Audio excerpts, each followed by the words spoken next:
The unexpected guest. Dr. Sarah Chen adjusted her laboratory equipment one final time before beginning her morning analysis of the soil samples from Kepler 442b. The research outpost hummed quietly around her, a small bubble of human technology on a world that had never seen intelligent life. At least, that's what the initial surveys had indicated. She was 3 months into what was supposed to be a routine xenobiology research mission, cataloging the local ecosystem and searching for signs of microbial life that might support future colonization efforts. The planet was beautiful in its own harsh way. Purple-tinted mountains rose beyond the transparent aluminum windows of the lab, and the binary star system cast everything in an otherworldly golden light during the day cycle. The atmosphere was breathable for humans with minimal filtration, gravity was 0.8 Earth standard, and the temperature remained comfortable year-round. It seemed perfect for human expansion, which was exactly why Sarah's team was here. Her peaceful morning routine was interrupted by an urgent chime from the perimeter sensors. Sarah frowned and moved to the main console, pulling up the external camera feeds. What she saw made her pause and tilt her head in genuine curiosity rather than fear. 3 figures were approaching the research station across the rocky terrain. They moved with the deliberate, predatory grace of natural hunters, and even through the camera feed, Sarah could see they were not human. Each stood nearly 8 feet tall, with powerfully built frames covered in what appeared to be natural scales that shifted from deep green to black depending on the light.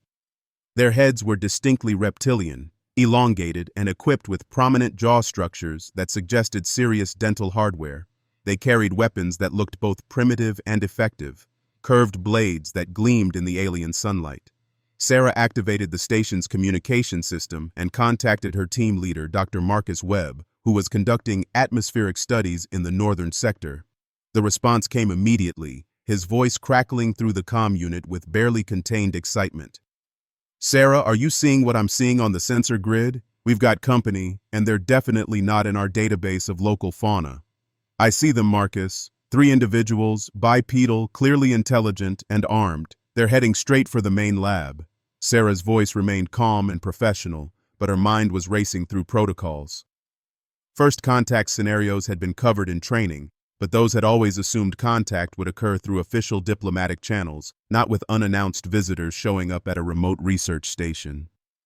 "Should we activate the defensive protocols?" asked Dr. Lisa Park, the team's geological specialist, her voice joining the channel from her position at the Eastern Survey site. Sarah watched the approaching figures more carefully. Their body language spoke of confidence and purpose, but not necessarily hostility. They moved like people who were accustomed to being the most dangerous things in their environment, which was interesting because humans had held that distinction on every world they'd colonized so far. "Not yet. Let's see what they want. Keep the systems ready, but don't activate anything unless I give the word." Sarah moved away from the console and walked toward the main airlock. "I'm going to meet them at the entrance." "Sarah, that might not be the wisest approach," Marcus said, concern evident in his voice. "We don't know their intentions, their capabilities, or even if they're hostile. Which is exactly why I need to make contact. If they wanted to attack the station, they would have done it already. The fact that they're approaching openly suggests they want to communicate." Sarah checked her sidearm, a standard-issue plasma pistol that she'd never expected to use except for protection against dangerous wildlife. Besides, someone needs to represent humanity in our first contact with an intelligent alien species. Might as well be me. The 3 aliens had reached the station's perimeter and were examining the external structures with obvious intelligence. They moved around the building, testing the materials and studying the technology with the careful attention of experienced scouts. Sarah watched them through the external cameras for several more minutes, noting their coordination and the way they communicated through subtle gestures and body language. When they finally approached the main entrance, Sarah was waiting for them. She had opened the outer airlock but kept the inner seal active, allowing for communication while maintaining a barrier. The lead alien stepped forward, and Sarah got her first close look at what humanity was dealing with. The creature was magnificent in a terrifying sort of way. Its scales were indeed natural armor, overlapping in patterns that suggested both protection and flexibility. Its eyes were large and reptilian, but showed unmistakable intelligence. When it opened its mouth to speak, Sarah could see rows of teeth that had clearly evolved for tearing flesh. Its claws were retracted but visible, and everything about its posture screamed apex predator. "Human," it said, its voice a deep rumble that somehow managed to carry clear pronunciation despite the alien vocal structure. I am Korthak, war leader of the third hunting pack of the Draconis Empire. You will open your barriers and submit to interrogation. Sarah tilted her head slightly to one side, a gesture that she knew conveyed curiosity rather than submission in most mammalian body language systems. She wondered if it would translate to reptilian psychology. Hello, Korthak. I'm Dr. Sarah Chen, xenobiology specialist for the United Earth Research Division. This is a scientific research station operating under interstellar law. Are you here on official business? The alien's head drew back slightly and Sarah could see confusion flicker across its features. Clearly, this wasn't the response it had expected. The two warriors flanking Korthak shifted their weight, hands moving closer to their weapons, but their leader held up a clawed hand to stop them. You do not understand, small soft flesh. This world belongs to the Draconis Empire. Your species has trespassed on our hunting grounds. You will surrender your technology and submit to judgment, or you will be eliminated as prey. Sarah nodded thoughtfully, as if Korthak had just presented her with an interesting scientific hypothesis rather than a death threat. That's fascinating. I wasn't aware that the Draconis Empire had claimed this system. Our survey showed no signs of intelligent life or territorial markers. Could you provide documentation of your claim? I'd be happy to review it and contact my superiors if there's been some sort of administrative error. The alien's jaw dropped open, revealing those impressive teeth in what Sarah suspected was supposed to be an intimidation display. Instead, she found herself professionally curious about the dental structure and wondering how it compared to Earth's crocodilians. Documentation? Korthak's voice rose to what was clearly a roar in his species. I am a war leader of the Empire. My word is law. You dare question my authority? Oh, I'm not questioning your authority, Sarah said pleasantly. I'm just trying to understand the situation so I can respond appropriately. In my experience, most territorial disputes are resolved much more efficiently when everyone has access to the relevant information. Behind Korthak, one of his warriors hissed something in what Sarah assumed was their native language. The war leader responded with a sharp gesture that needed no translation, then turned back to face her. You mock me, human. This is foolish. We are apex predators. We have conquered 17 worlds. We feast on the flesh of our enemies and claim their territories as our own. You are prey, weak, defenseless. Your continued existence depends on our mercy. Sarah considered this statement with the same scientific detachment she might apply to observing an interesting behavioral pattern in a new species. That's quite an impressive track record. 17 worlds is certainly significant expansion. May I ask, how many of those worlds were inhabited by intelligent species when you conquered them? The question seemed to surprise Korthak. He exchanged glances with his warriors before answering. 6 worlds contained intelligent life, all submitted to imperial authority or were eliminated. Interesting. And how did those species typically respond when you first encountered them? Were they aggressive, defensive? Did they attempt to negotiate? They responded as all prey responds to predators, Korthak said, his confusion now evident even to Sarah's untrained eye in alien expressions. With fear, with submission, with desperate attempts to flee or fight that only proved their weakness. Sarah made a mental note to include this behavioral data in her contact report. And I'm not responding that way. It wasn't a question, and the silence that followed was deafening. Sarah could see the gears turning in Korthak's reptilian brain as he tried to process this deviation from his established pattern of conquest. His warriors were becoming increasingly agitated, their body language suggesting they were ready for violence but waiting for orders from their leader. No, Korthak admitted finally. You are not responding as prey should respond. That's because I'm not prey, Sarah said simply. Her voice remained conversational, but something in her tone made all 3 aliens take an involuntary step backward. I'm a scientist, and you, war leader Korthak, are the most interesting research subject I've encountered in months. The alien's eyes narrowed dangerously. You dare study me like some lower creature? Every interaction is a learning opportunity, Sarah replied, seemingly oblivious to the growing tension. For instance, I've already learned that your species relies heavily on intimidation as a primary tactic, that you have a hierarchical military structure, and that you're accustomed to prey species responding with fear. I've also noted that you're becoming increasingly frustrated by my failure to conform to your expectations. Korthak's claws extended with an audible snick and his scales shifted to a darker pattern that Sarah suspected indicated high aggression. Enough games, human. Open your barriers, or we will tear them down and feast on your remains. Sarah tilted her head again, this time to the other side. When she spoke, her voice carried a tone that somehow managed to be both polite and absolutely terrifying. War Leader Korthak, do you want to try that again? The question hung in the air like a challenge. Sarah's expression hadn't changed, her posture remained relaxed, and her hands stayed clearly visible and away from her weapon. But something in her voice, something in her eyes, made 3 apex predators from a species that had conquered 17 worlds suddenly reassess their situation. For the first time in his career as a war leader, Korthak felt something he didn't immediately recognize. It took him a moment to identify the sensation, and when he did, his blood ran cold. It was uncertainty, not about his ability to kill this small human female, but about whether killing her would be the end of the encounter or just the beginning of something much worse.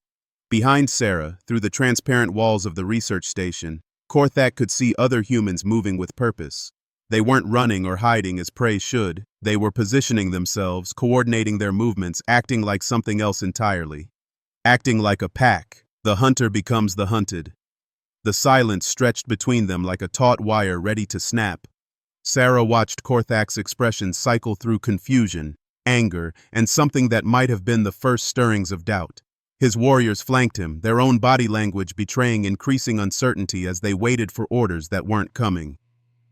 I think there's been a misunderstanding, Sarah said, her voice cutting through the tension like a scalpel through tissue. You've made some assumptions about humans based on your previous encounters with other species. That's understandable, but it's also dangerous. Korthak's jaw worked soundlessly for a moment before he found his voice. You speak of danger, soft flesh? We are Draconis warriors. We are the danger in this galaxy. Are you? Sarah asked with genuine curiosity. She gestured toward the research station behind her. Because from where I'm standing, it looks like you're 3 individuals who walked up to an unknown facility, announced your hostile intentions to potential enemies, and positioned yourselves in an open area with no cover and limited retreat options. The war leader's eyes darted around the terrain, suddenly seeing it through tactical rather than predatory eyes. The research station sat on elevated ground with clear sight lines in all directions. The approach they'd taken left them exposed to observation and potential fire from multiple positions. What had seemed like a confident advance now looked strategically foolish. Moreover, Sarah continued, you've told me your species' standard operating procedure, your command structure, and your typical conquest methods. In military terms, you've given away significant intelligence to a potential enemy without gaining anything in return. We are not enemies, Korthak roared, but his defensive posture contradicted his words. We are predators. You are prey. Sarah's expression shifted almost imperceptibly. The polite professional mask slipped just enough to reveal something cold and calculating underneath. War leader, in my species' military doctrine, there's a concept called target identification. It's critical to survival because it prevents you from attacking something that can fight back harder than you can attack it. Dr. Marcus Webb's voice crackled through the external comm system, his timing perfect. Sarah, perimeter sensors are picking up movement in sectors 4 through 7. Do you need backup? Not yet, Marcus. Our guests and I are still getting acquainted. Sarah never took her eyes off Korthak. But keep everyone ready. I think we're about to have a very educational conversation. Korthak's reptilian features contorted with rage. Your tricks do not frighten us, human. There are 3 of us and only 1 of you. Actually, Dr. Lisa Park's voice joined the conversation through the comm system. There are 6 of us. And Sarah, I'm reading some interesting energy signatures from our guests' equipment. Their weapons are producing electromagnetic emissions consistent with plasma-based technology, but the power sources seem limited. Maybe 30 minutes of continuous operation before requiring recharge. Sarah nodded appreciatively. Thank you, Lisa. That's very helpful information. The effect on the 3 Draconis warriors was immediate and visible. Their confident predatory stance wavered as they realized they were being observed, analyzed, and cataloged by an unseen human team. What had seemed like a simple intimidation of a single prey animal had transformed into something much more complex. You see, Sarah said conversationally, humans have a different approach to first contact than most species. We don't immediately assume hostility, but we also don't assume peaceful intentions. We observe, we analyze, we prepare for multiple contingencies. Korthak's claws extended and retracted nervously. What are you saying? I'm saying that while you were announcing your intentions to conquer us, we were studying your equipment, analyzing your movement patterns, identifying your potential capabilities and limitations, and formulating response strategies. Sarah's smile was pleasant and absolutely terrifying. We've also been recording everything for transmission to Earth Command, so even if you eliminate our entire research team, your species' location, technology, and tactical methods will be known to human military forces. The war leader's scales shifted to an even darker pattern. You threaten us? No, I'm educating you. There's a difference. Sarah stepped closer to the barrier, her movement fluid and controlled. You came here expecting to encounter prey. What you've actually found is another predator species, one that's been refining its hunting techniques for several 100,000 years. Dr. James Rodriguez, the team's technology specialist, added his voice to the conversation. Sarah, I've finished analyzing their weapon systems. The plasma generation is impressive, but the targeting systems are quite basic. Effective for close-range intimidation, but limited accuracy beyond 50 meters. Also, their communication equipment is broadcasting on predictable frequencies. I could jam their signals if necessary. Excellent work, James. Add that to the report. Sarah's tone remained conversational, but Korthak could see the predatory calculation in her eyes. You mentioned that 6 species submitted or were eliminated when you encountered them. I'm curious about their response patterns. Did they threaten you? Did they attempt to negotiate from a position of weakness? Korthak struggled to find words. They acted as prey acts, with fear. Of course they did. They were prey.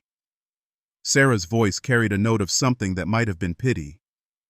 But humans aren't prey, war leader. We're apex predators. We're also pack hunters, which means we coordinate our efforts and share information instantaneously across our group. As if to demonstrate her point, Dr. Webb's voice cut through the calm again. Sarah, I've completed atmospheric analysis from the northern sector. I'm detecting chemical traces consistent with a larger Draconis force approximately 15 kilometers northwest of your position. Estimated 12 to 15 individuals based on the concentration patterns. Sarah's eyebrows rose with interest. A hunting pack, I assume? Your main force while you 3 conducted reconnaissance? Korthak's silence was answer enough. That's actually brilliant tactical thinking, Sarah said approvingly. Send a small advance team to assess the situation while keeping your main force close enough to respond if needed, but far enough away to avoid detection by primitive sensors. How did you? Korthak began, then stopped himself. How did we detect them? Because human sensor technology isn't primitive, and we've been monitoring this entire region since we arrived. We don't just study the local flora and fauna, war leader, we study everything. Sarah's smile widened, including the electromagnetic signatures of spacecraft in nearby star systems. The color drained from Korthak's scales, shifting them to a sickly gray-green that Sarah filed away as an indicator of shock or fear in his species. That's right, she continued. We know about your ship. We've been tracking it since it entered the system 3 days ago. We know its approximate size, its energy output, and its orbital pattern. We also know it's not alone. Dr. Park's voice returned to the calm. Update on those energy signatures, Sarah. I'm reading what appears to be stealth technology, but it's not as effective as they probably think it is. Human sensors are designed to detect much more sophisticated concealment systems. How many ships, Lisa? 3 vessels total. 1 large craft, probably their main ship, and 2 smaller ones that look like escort or patrol craft. Sarah turned back to Korthak, whose aggressive posture had completely evaporated. So let's review the situation, shall we? You have a total force of maybe 20 individuals, armed with short-range plasma weapons and basic technology. You're operating under the assumption that you're dealing with a primitive prey species that will respond to intimidation with submission or panic. She paused, letting the information sink in. Meanwhile, humans have been aware of your presence for days, have analyzed your technology and tactics, have identified your force composition and location, and have been preparing countermeasures while maintaining the appearance of ignorance. Sarah's voice dropped to barely above a whisper. Tell me, war leader, in your experience, which side of this equation typically represents the predator and which represents the prey? Korthak looked at his 2 warriors, both of whom were now scanning the surrounding area with the nervous energy of creatures that had suddenly realized they might be in danger. The confident hunting pack that had approached the research station was gone, replaced by 3 individuals who were beginning to understand they had walked into something far more complex than they'd anticipated. What do you want? Korthak asked, his voice lacking the commanding tone he'd used earlier. An interesting question, Sarah replied. What I want is to continue my research in peace. What I need is to ensure the safety of my team and our mission. What I'm curious about is whether your empire is genuinely interested in expanding into human space, or if you're simply testing boundaries to see how we respond. She stepped back from the barrier, her movement casual but somehow conveying the impression that she was giving them space to consider their options rather than retreating. Because if you're testing us, war leader, you now have your answer. Humans don't respond to intimidation with fear. We respond to threats with preparation, analysis, and overwhelming tactical advantage. Sarah's smile returned, warm and friendly and absolutely chilling. The question now is what you're going to do with that information. Apex predator recognition. The morning sun had shifted position during their conversation, casting longer shadows across the rocky terrain. What had begun as a simple intimidation encounter had evolved into something far more complex, and Korthak found himself reassessing everything he thought he knew about interstellar conquest. You speak of overwhelming tactical advantage, he said carefully, his voice lacking its earlier aggression. But we have ships, weapons, a military force that has conquered 17 worlds. And humans, Sarah replied pleasantly, have a planet that's been at war with itself for the entire span of recorded history. Dr. Webb's voice crackled through the comm system again, this time carrying a note of academic enthusiasm. Sarah, I've been reviewing our database on human military history for context. Should I share some statistics with our guests? That would be helpful, Marcus. I think War Leader Korthak would benefit from understanding what he's dealing with. There was a brief pause, then Webb's voice returned with the measured tone of a professor delivering a lecture. In the past century alone, Earth has experienced 2 global conflicts involving hundreds of nations, dozens of regional wars, and countless smaller military actions. Conservative estimates suggest over 100 million human casualties from warfare in just that 100-year period. Korthak's warriors exchanged glances, their reptilian features registering what Sarah was beginning to recognize as concern. That represents continuous military conflict at a scale that most species never experience in their entire evolutionary history, Webb continued. Human military doctrine, technology, and tactical thinking have been refined through constant warfare against opponents who were equally intelligent, equally motivated, and equally determined to survive. Sarah nodded approvingly. Thank you, Marcus. War leader, when you conquered those 6 intelligent species, what was their military experience?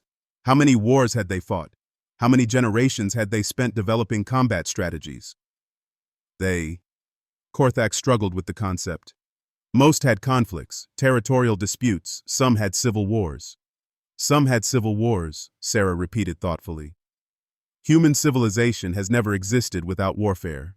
We've fought with stone tools and nuclear weapons, in frozen tundra and burning deserts, on land, sea, air, and space. We've developed military strategies for every conceivable environment and situation. Dr. Rodriguez joined the conversation from his position at the technology station. I've been analyzing the weapon signatures from our guests, and I have to say the plasma technology is quite sophisticated, definitely more advanced than anything humans used 50 years ago. But, Sarah prompted, hearing the unspoken caveat in his voice. But the tactical application is rather basic. Single target, short range, limited ammunition capacity. Very effective for intimidation or dealing with technologically inferior opponents, but not designed for sustained combat against organized resistance. Sarah turned back to Korthak with renewed interest. That raises an interesting question.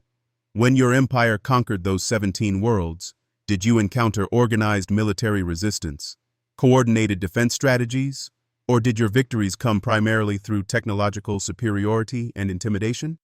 The war leader's silence was more revealing than any answer could have been. I see, Sarah said with understanding. You've been the most technologically advanced species in your region of space. Your conquests came easily because you were fighting with plasma weapons against civilizations that were still using more primitive technology. She began pacing in front of the barrier, her movement fluid and controlled. But humans aren't technologically inferior, are we? We've been monitoring your ships with sensors you didn't know could detect them. We've analyzed your weapons with systems you weren't aware existed. We've been 3 steps ahead of your reconnaissance mission since before you entered our star system. Dr. Park's voice added another layer to the revelation. Sarah, I've completed the geological analysis of their approach route. Based on the ground disturbance patterns, I can tell you exactly how many individuals are in their main force, their approximate weight distribution, and even their movement formation. They're using a standard military advance pattern, but it's designed for intimidating prey species rather than avoiding detection by sophisticated sensors. Korthak's scales had shifted through several color patterns during the conversation, finally settling on a mottled gray that Sarah suspected indicated either deep concern or the beginnings of genuine fear. His warriors were now clearly agitated, their body language suggesting they wanted to retreat but were waiting for orders from their leader. "There's something else you should understand, war leader," Sarah continued, her voice taking on a more serious tone. "Human military doctrine doesn't distinguish between combatants and non-combatants in the same way other species might. Every human settlement, including research stations like this one, is considered a potential military asset." She gestured toward the station behind her. "Dr. Webb is an atmospheric specialist, but he's also trained in chemical warfare and environmental manipulation. Dr. Park studies geology, but she's also an expert in demolitions and structural engineering. Dr. Rodriguez analyzes alien technology, but he's also trained in electronic warfare and communication disruption." "And you?" Korthak asked, though his voice suggested he wasn't sure he wanted to know the answer. "I'm a xenobiologist," Sarah said with that same pleasant, terrifying smile. "I study alien life forms to understand their physiology, psychology, and behavioral patterns. I specialize in identifying strengths and weaknesses in species I've never encountered before." The implications of this statement hung heavy in the air. Sarah had spent the entire conversation doing exactly what she'd been trained to do, studying the Draconis warriors like laboratory specimens, cataloging their responses, analyzing their capabilities, and identifying their vulnerabilities. "In human military terms," she continued, "this has been a reconnaissance in force. You've provided us with comprehensive intelligence about your species, your technology, your tactics, and your psychological profile. We now know how you think, how you fight, and how you respond to unexpected situations." Dr. Webb's voice returned to the comm system, this time with a more urgent tone. "Sarah, I'm detecting movement from their main force. They appear to be advancing toward our position. Estimated time to arrival? Approximately 20 minutes at their current pace." Sarah nodded and turned back to Korthak. "It seems your backup is coming. That's actually perfect timing because it gives us an opportunity to demonstrate something important about human military doctrine." She stepped closer to the barrier again, her presence somehow filling the space despite her smaller physical size. "War leader, I want you to contact your main force and tell them to stop their advance." "Why would I do that?" Korthak demanded, though his voice lacked conviction. "Because if they continue their approach, they're going to trigger our defensive protocols.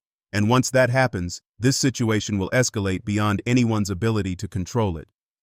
The alien's eyes narrowed. "You have 6 individuals against our entire hunting pack. Your threats are meaningless." Sarah's expression shifted again, the professional mask sliding away to reveal something cold and predatory underneath. When she spoke, her voice carried the absolute certainty of someone who had calculated all possible outcomes and found them acceptable. "War leader, 3 hours ago, this research station transmitted a comprehensive report to Earth Command, including detailed sensor data about your ships, your force composition, and your tactical capabilities. That report also included our assessment that first contact with the Draconis Empire represented a potential military threat to human interests."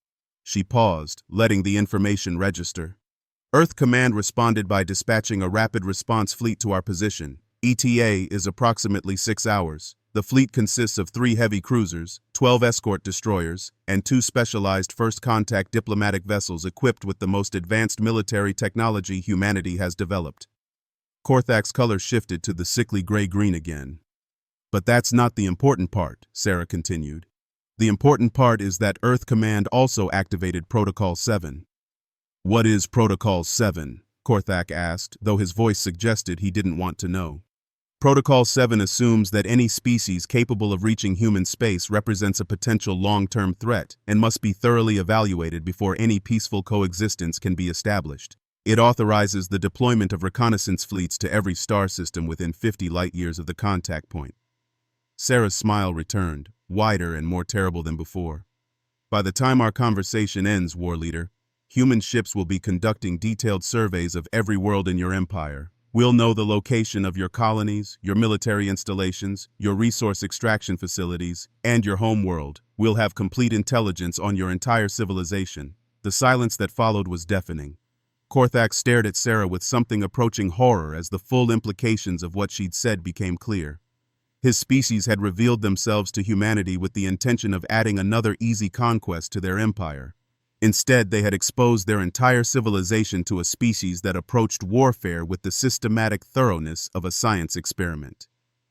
"That's impossible," he whispered. "War leader," Sarah said gently, "your empire has conquered 17 worlds over what I assume has been several decades of expansion. Humanity has explored and cataloged over 3,000 star systems in the past 50 years. Our exploration fleets are faster, more sophisticated, and more numerous than your entire military force." She gestured toward the sky where Korthak's supposedly hidden ships were maintaining their orbit. "We don't conquer worlds, war leader. We don't need to. When we find a system we want, we simply build better technology, establish superior infrastructure, and make it more attractive to live under human administration than under whatever local government exists." Sarah's voice carried a note of something that might have been pride. "Most species request membership in human space rather than resist it." Dr. Rodriguez's voice cut through the comm system with perfect timing. "Sarah, I'm receiving a priority transmission from Earth Command. They're requesting a status update and asking if we need immediate military support." "Tell them the situation is under control, James. Our guests are still evaluating their options." Sarah turned back to Korthak with renewed focus. "So here's what's going to happen, war leader. You're going to contact your main force and order them to stop their advance. Then you're going to return to your ships and transmit a message to your empire explaining that they've made contact with a species that's significantly more advanced than initially assessed. And if I refuse? Then in 6 hours, human warships will arrive in this system and find evidence that a Draconis hunting pack attacked a peaceful research station. Protocol 7 will be escalated to Protocol 9, which authorizes preemptive military action against species deemed incompatible with human expansion." Sarah's expression softened slightly, showing something that might have been genuine regret. "I'd prefer to avoid that outcome, war leader. Humanity is always interested in establishing peaceful relationships with other intelligent species. But we've learned through experience that peace is only possible between equals." She extended her hand toward him in the same gesture she'd used when they first met. "The question is whether the Draconis Empire wants to be treated as an equal, or if you'd prefer to remain a threat that needs to be eliminated." Korthak stared at the offered hand for a long moment, his reptilian features cycling through emotions that Sarah couldn't fully interpret. When he finally spoke, his voice carried a note of something that might have been respect. "Dr. Chen, I believe my empire has significantly underestimated your species." "That's not uncommon," Sarah replied with genuine warmth. "Most species do initially. It's one of our advantages." The war leader activated his communication device and began speaking in his native language to what Sarah assumed was his main force.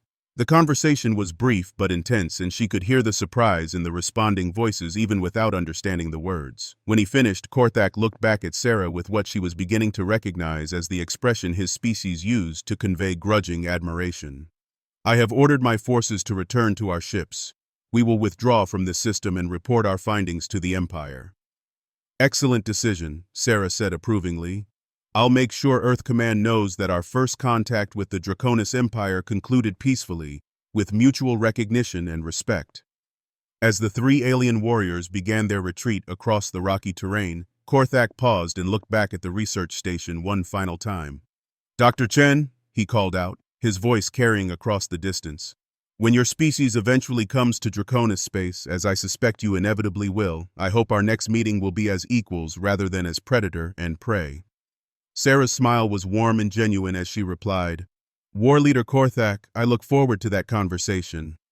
As the aliens disappeared into the distance, Dr. Webb's voice crackled through the comm system.